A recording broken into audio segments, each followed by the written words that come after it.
Olá, tudo bem? Meu nome é Sérgio. Estamos começando mais um bate-papo virtual. O tema de hoje vamos falar sobre jogos. Os jogos, se convenientemente planejados, são um recurso pedagógico eficaz para a construção do conhecimento matemático. Então, Paulo, o que é que você me diz a respeito disso? Bom, Sérgio, fazendo uma pesquisa sobre jogos a serem utilizados na educação, né? Fazendo essa pesquisa, eu descobri que esses estudos sobre a utilização de jogos no contexto educativo, eles não são de hoje não. Eles datam dos tempos do Renascimento, da época do Renascimento. E é nesse período que o jogo passa a ser visto como um elemento favorável ao desenvolvimento da inteligência. A partir daí, o jogo tornou-se enfoque de estudo sob diversas perspectivas, que nos traz diversas variedades de definições, né?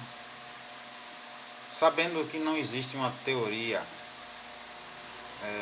ideal, a melhor teoria para explicar o jogo,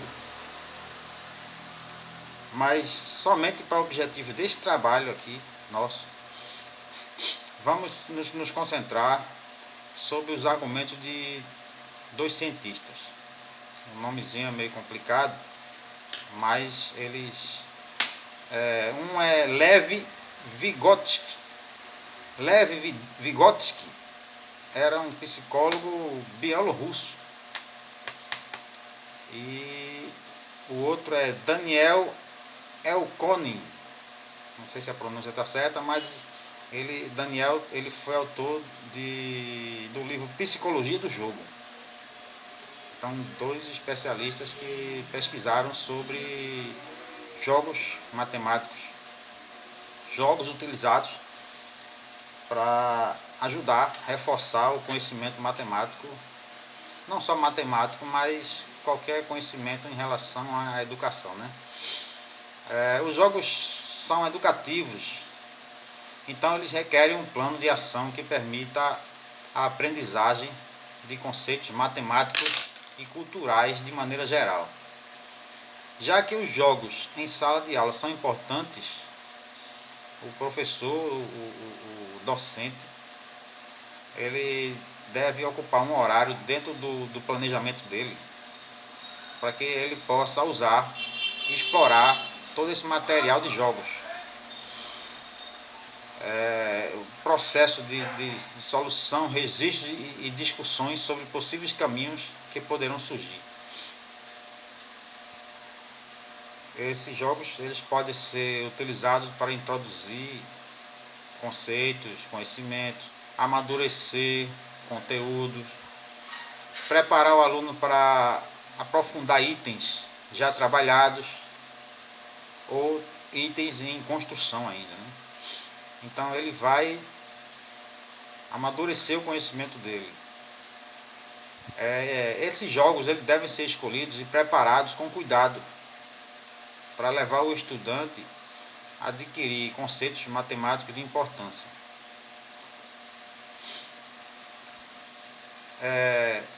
Ainda continuando, né, devemos utilizar esses jogos não como instrumentos recreativos na aprendizagem, mas como facilitadores, colaborando para trabalhar os bloqueios que os alunos apresentam em relação a alguns conteúdos matemáticos.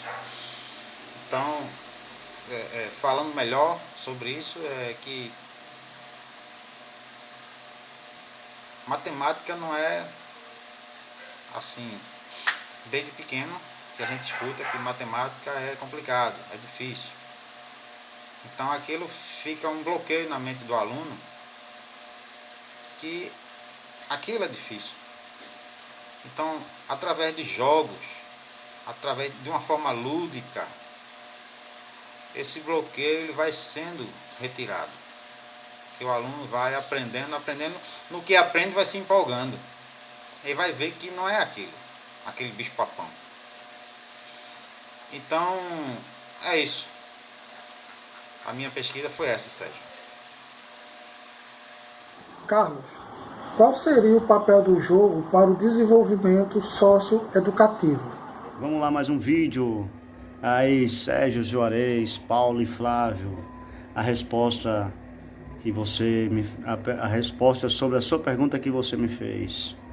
Os jogos são educativos. Sendo assim, requer um plano de ação que permita a aprendizagem e conceitos da matemáticas e culturais de maneira geral. Já que os jogos em sala de aula não são importantes, devemos ocupar um horário a ser atribuído nota como um processo avaliativo, juntamente com a disciplina de matemática, dentro de nosso planejamento, de modo a permitir que o professor possa explorar todo o potencial dos jogos, processo de solução, registro de discussões sobre possíveis caminhos que poderão surgir. Atribui grande importância ao jogo, reconhecendo neste uma estreita relação com a aprendizagem para o autor. E no brinquedo que a criança aprende a agir numa esfera cognitiva, em 1988. Nessa perspectiva, desenvolvimento cognitivo resultaria da interação social, num contexto de troca entre os envolvidos, o que reforça o posicionamento de que a aprendizagem ocorre primeiramente na relação social, só depois ela é interiorizada por aquele que aprende. O autor afirma que o bom aprendizado é aquele que se adianta ao desenvolvimento, ou seja, que se dirige às funções psicológicas as quais estão em vias de se completarem. Diante dessa premissa, percebe-se a relevância da utilização dos jogos no processo de ensino-aprendizagem, já que as atividades podem ser desenvolvidas num contexto interativo e os jogos potencializam o surgimento da ZDP, Zona de Desenvolvimento Proximal. Assim, a aprendizagem pode ser construída por meio das relações de trocas entre os aprendizes, inicialmente numa relação interpessoal e, posteriormente, numa relação intrapessoal. Ao afirmar que o jogo potencializa o surgimento de ZDP, Zona de Desenvolvimento Proximal, Vygotsky, em 1998, apresenta um argumento que possibilita e percebemos nitidamente a potência da utilização dos jogos na mediação da aprendizagem. Desta forma, o educador deve lançar mão de estratégias que possibilitem a interação do grupo, de maneira que educando mais experientes possa auxiliar o menos experiente durante o processo de construção do conhecimento. Para Vygotsky, a zona de desenvolvimento proximal é a distância entre o nível de desenvolvimento real, que se costuma determinar através da solução independente de problema, e o nível de desenvolvimento potencial, determinado através da solução independente de problemas, sob orientação de um adulto, ou em colaboração com companheiros mais capazes. Valeu, muito obrigado. Juarez, observamos que o jogo é uma ferramenta significativa para a mediação pedagógica. Pode ser utilizado em situações de interações entre o educando e o educando, e educando e educador. É importante dizer que, para a escola, o ensino sistemático não é o único responsável por potencializar o surgimento na zona do desenvolvimento proximal. E o autor acredita que jogo pode ser uma importante fonte de promoção e desenvolvimento cognitivo. Analisa especialmente o jogo de papéis ou brincadeira de faz de conta, que são jogos que envolvem situações imaginárias. A partir daí, postula que é impossível uma criança com menos de 3 anos de idade participar de uma situação imaginária. Visconde argumenta que a atividade criadora da imaginação depende diretamente da riqueza e diversidade da experiência anterior do sujeito, já que está presente o material com o qual se estrutura a fantasia. Quanto mais rica a vivência do sujeito, maior será a bagagem com que contará sua imaginação.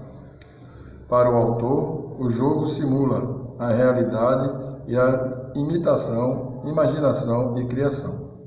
Devemos escolher jogos que estimulem a resolução de problemas, principalmente quando o conteúdo a ser estudado for abstrato, difícil e desvinculado da prática diária, não nos esquecendo de respeitar as condições de cada comunidade e o requerer de cada aluno. Essa atividade não deve ser muito fácil nem muito difícil e deve ser testada antes de sua aplicação, a fim de enriquecer a experiência através de proposto de novas atividades, propiciando mais de uma situação. Outra estudiosa que pode ser reverenciada quando se discute sobre a contribuição de jogos para o processo de ensino e aprendizagem. Aqui, Kishimoto, que ressalta que, quando o educador criar situações lúdicas para estimular a aprendizagem de determinado conceito, surge a dimensão educativa. Para a autora, a utilização de jogos na educação tem como significado transportar para o campo de ensino, aprendizagem e condições para maximizar construções de conhecimento, introduzindo as propriedades lúdicas do prazer, da capacidade de iniciação e ação ativa e motivadora. Elkanah, por sua vez, postula que o jogo é uma atividade de reconstrução das relações sociais, ressalta que a esfera da atividade humana, do trabalho e do relacionamento de troca entre as pessoas influencia, sob maneira, o jogo protagonizando do sujeito. Os estudos deste autor mostra com clareza que o jogo é de origem social, na medida em que a criança observa uma variedade de inter-relação entre as pessoas. Por exemplo, os temas de jogos se apresentam de forma bastante diversificada. Elkanah assinala que devemos distinguir no jogo o tema e o conteúdo. Os temas dos jogos são extremamente variados e refletem as condições concretas da vida da criança. O conteúdo do jogo revela a penetração mais ou menos profunda da criança na atividade do assunto. Portanto, a base do jogo é social, nasce das condições de vida da criança em sociedade. O autor em questão concorda com o Visconde quando a importância das experiências do sujeito neste processo de criação e imaginação. De acordo com a concepção sócio-construtiva e construção e reconstrução de significados e representações, acontece através da medição, que se caracteriza pela relação do homem com o mundo e com os outros homens, através de signo e instrumento. Estes elementos são mediadores entre o mundo e a aprendizagem do sujeito. Flávio, qual é o objetivo do uso do jogo e curiosidade no ensino da matemática? Então, pessoal, hoje eu resolvi falar sobre jogos e as curiosidades no ensino da matemática. Os jogos ele têm o objetivo de fazer com que os adolescentes gostem de aprender essa disciplina, mudando a rotina de classe e despertando o interesse do aluno envolvido. A aprendizagem através de jogos de torres de Hanoi, Abaco, Sorobano, lança-carta, primo witball, entre outros, permite que o aluno faça da aprendizagem um processo interessante e até divertido. Para eles, eles devem ser utilizados ocasionalmente para sanar as lacunas que se produzem na atividade escolar diária. Nesse sentido, verificamos que há 3 aspectos que, por si só, justificam a incorporação dos jogos nas aulas, que são eles: o caráter lúdico, o desenvolvimento de técnicas intelectuais e a formação das relações sociais. A literatura defende que essas metodologias podem aproximar mais as crianças do conhecimento matemático e otimizar o acesso dos alunos aos conceitos e princípios matemáticos. Algo condescendente quando se trata de crianças que não gostam da matemática ou que têm alguma dificuldade em aprendê-las. E nesse sentido, tanto a resolução do problema quanto os jogos, enquanto metodologia de ensino, têm por objetivo diminuir o abismo que há entre a matemática acadêmica e a matemática escolar. Os alunos têm a oportunidade de entenderem e compreenderem o mundo à sua volta a partir dos conceitos matemáticos estudados na sala de aula. E a matemática não fica dissociada da vida do estudante. Tais metodologias, quando utilizadas intencionalmente pelos professores, podem promover o crescimento das habilidades matemáticas dos alunos. Contudo, trata-se apenas dos aspectos principais da metodologia, visto que os conceitos só podem ser ensinados mediante essas metodologias quando o professor considerar os reais motivos que o fazem ensinar matemática. Ou seja, em cada uma das metodologias há uma filosofia que a sustenta. E tal filosofia explicita conceito de mundo e de matemática que cada professor leva para a sala de aula. Concordamos com Moura quando afirma que todo professor leva para a sala de aula, a partir das atividades de ensino que seleciona, uma concepção de mundo e ensino. As atividades de ensino são apresentadas aos alunos a partir de metodologias que podem ser mecanizadas ou não. Entendemos os jogos não como um recurso para tornar as aulas mais agradáveis, e sim como uma ponte para conhecimento, em que se proporciona a visualização concreta dos conteúdos matemáticos e permite que o aluno seja um elemento ativo nesse processo de aprendizagem. Então, o uso de materiais concreto contribui muito para a consolidação de uma aprendizagem em matemática eficaz. Resolver problema por meio de jogos contribui para diminuir o abismo que há entre a matemática vista na escola e a matemática presente no dia a dia do estudante, fazendo com que os conteúdos não fiquem desolados da vida cotidiana. No entanto, é necessário a compreensão de que esse recurso não deve ser discutido ou implementado sem que haja intencionalidade do professor. O jogo, simplesmente por ser um jogo, não pode ser caracterizado como recurso pedagógico. É preciso que este esteja pautado na intencionalidade pedagógica, tenha objetivo claro e que de fato possa se estabelecer uma relação com o conteúdo proposto. Espero que vocês tenham gostado e até a próxima.